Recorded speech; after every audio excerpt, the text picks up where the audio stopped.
चाल का मात्रक है। चाल का ऑप्शन है हमारे पास में और मीटर, दूसरा मीटर गुणित सेकंड, मीटर सेकंड और मीटर प्रति सेकंड। करेक्ट आंसर होगा 2 मीटर प्रति सेकंड। तो मात्रक देख रहे हैं आप कि मात्रक कितना इंपॉर्टेंट है, जो हमने अभी डिस्कशन किया था मात्रक पर। तो मात्रक इंपॉर्टेंट होता है और ये आपको मालूम होना चाहिए प्रॉपर। देखते हैं हम नेक्स्ट क्वेश्चन नंबर 14। पृथ्वी तल से ऊर्ध्वाधर ऊपर की ओर फेंका गया पिंड जब महत्तम ऊंचाई पर है तो उसका वेग अधिकतम होता है, त्वरण शून्य होता है, त्वरण अधिकतम होता है, वेग शून्य होता है। ये कभी फेंका था हमने पत्थर म्यू वेग से, क्या होगा? इसका करेक्ट आंसर द होगा, वेग शून्य होता है महत्तम ऊंचाई पर। एक हमने म्यू वेग से फेंका था, इससे पहले जो क्वेश्चन किया था सेकंड नंबर का क्वेश्चन, उसमें म्यू वेग से फेंका था और अंतिम वेग क्या लिया था? v = 0 लिया था हमने। तो ये याद रखना है हमें। करेक्ट आंसर होगा द, वेग शून्य होता है। नेक्स्ट क्वेश्चन देखते हैं हम, क्वेश्चन नंबर 15। यदि किसी वस्तु द्वारा तय की गई दूरी समय के अनुक्रमानुपाती होती है तो हम यह कह सकते हैं कि वस्तु शून्य वेग से चल रही है, अचर चाल से चल रही है, त्वरण अचर है और वेग परिवर्ती है।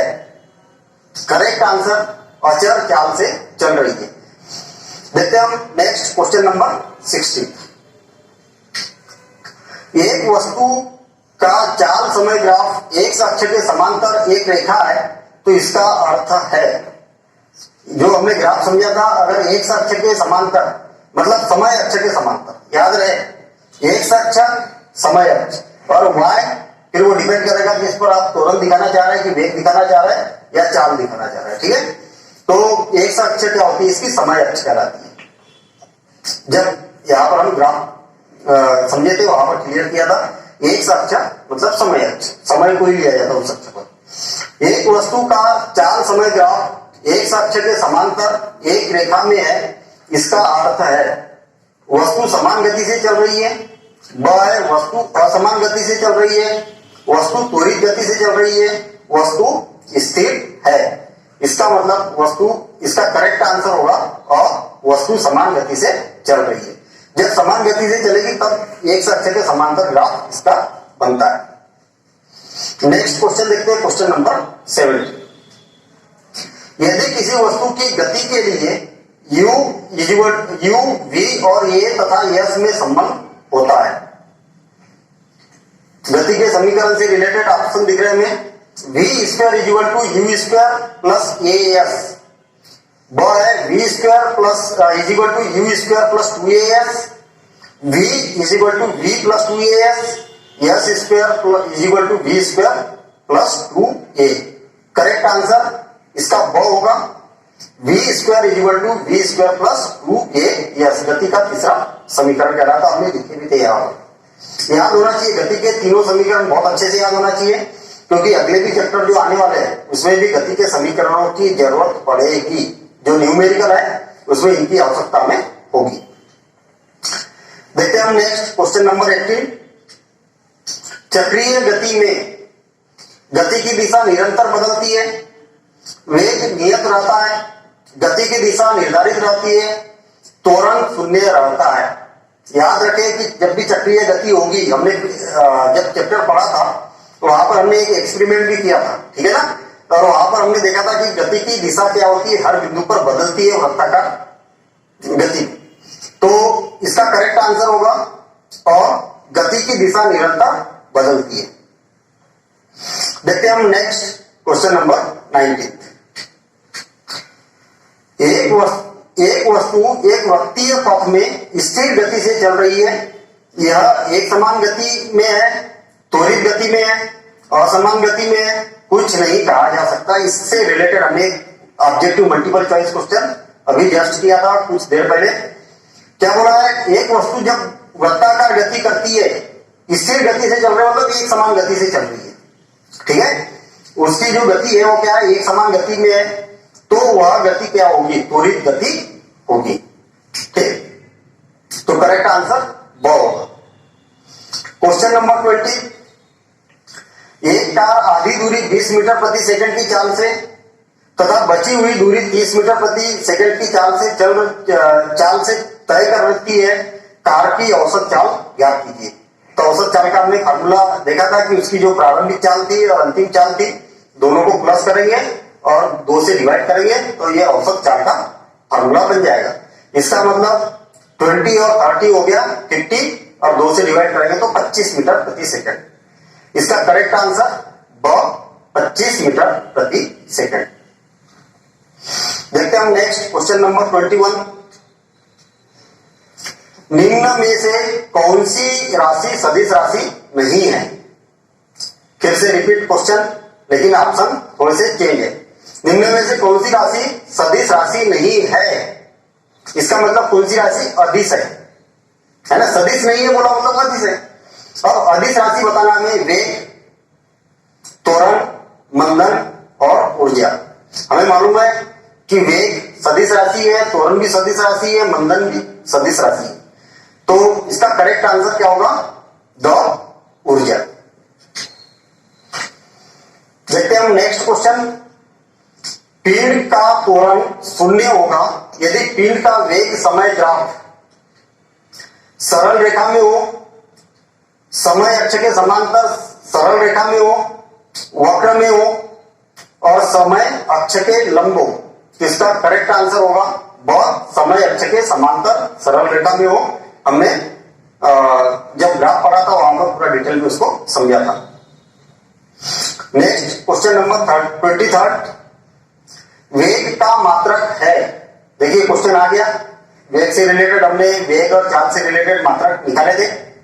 मीटर प्रति सेकंड स्क्वायर, सेकंड प्रति मीटर, सेकंड स्क्वायर प्रति मीटर स्क्वायर और मीटर प्रति सेकंड। तो वेग का जो मात्रक होता है मीटर प्रति सेकंड। इसका मतलब करेक्ट आंसर द होगा, मीटर प्रति सेकंड। और जो है वो त्वरण का है और मंदन का है। ठीक है, बाकी के ऑप्शन कहीं पर मैच नहीं हो रहे। सेंटीमीटर मीटर का कोई ऑप्शन ये रहता नहीं है। सेकंड स्क्वायर, मीटर स्क्वायर, ये किसी का अभी कोई मात्रक नहीं है। मतलब करेक्ट आंसर द मीटर प्रति सेकंड। देखते हैं हम नेक्स्ट क्वेश्चन नंबर 24, त्वरण का मात्रक है मीटर, सेंटीमीटर प्रति सेकंड स्क्वायर, मीटर प्रति सेकंड, मीटर प्रति सेकंड स्क्वायर।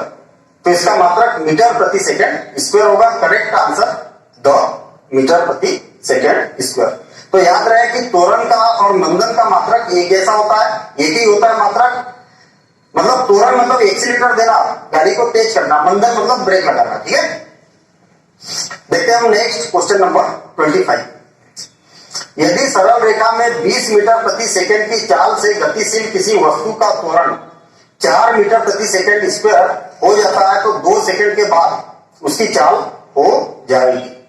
बिल्कुल सिंपल क्वेश्चन है। देखना, पहली बात तो ये क्वेश्चन तब बनेगा जब आपको त्वरण के बारे में मालूम है। आप गति के समीकरण भी यहाँ पर अप्लाई कर सकते हैं या तो डायरेक्ट भी इसको कर सकते हैं। देखना, सरल रेखा में कोई कार चल रही है, कार की बात की है क्या, गतिशील वस्तु की बात की है, कोई भी गतिशील वस्तु में है।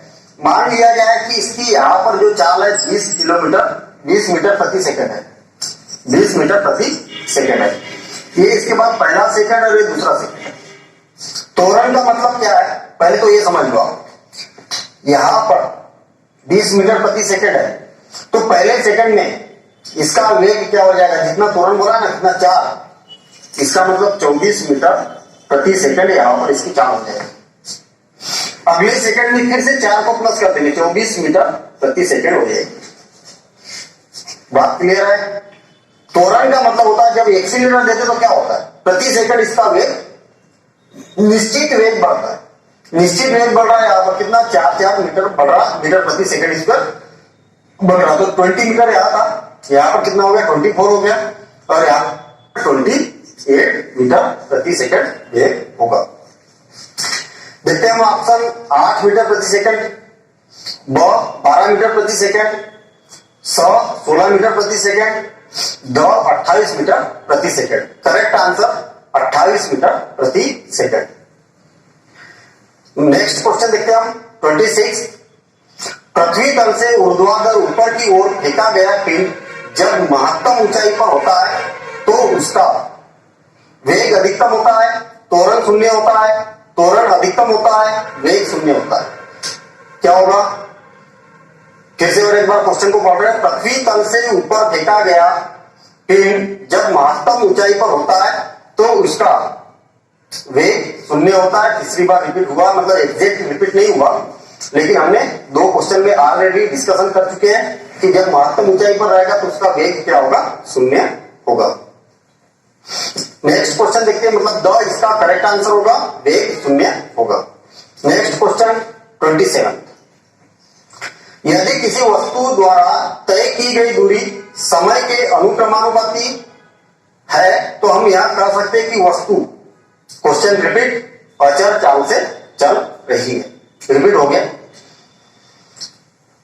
Question number 28। यदि दो राशियों का ग्राफ सरल रेखा हो तो दोनों राशियां कहलाती है अचर होती है, व्युत्क्रमानुपाती होती है, अनुक्रमानुपाती होती है और बराबर होती है। ध्यान देना, हम जब क्रिकेट मैच देखते हैं वहां पर एक टीम ऑलरेडी मैच खेल चुकी होती है और दूसरी टीम खेल रही है, उनके बीच में ग्राफ दिखाया जाता है और ग्राफ दिखाया जाता है, दोनों ग्राफ क्या है? सरल रेखा में हो तो हम क्या बोलते हैं कि दोनों क्या है? एक अनुक्रमानुपाती चलती है।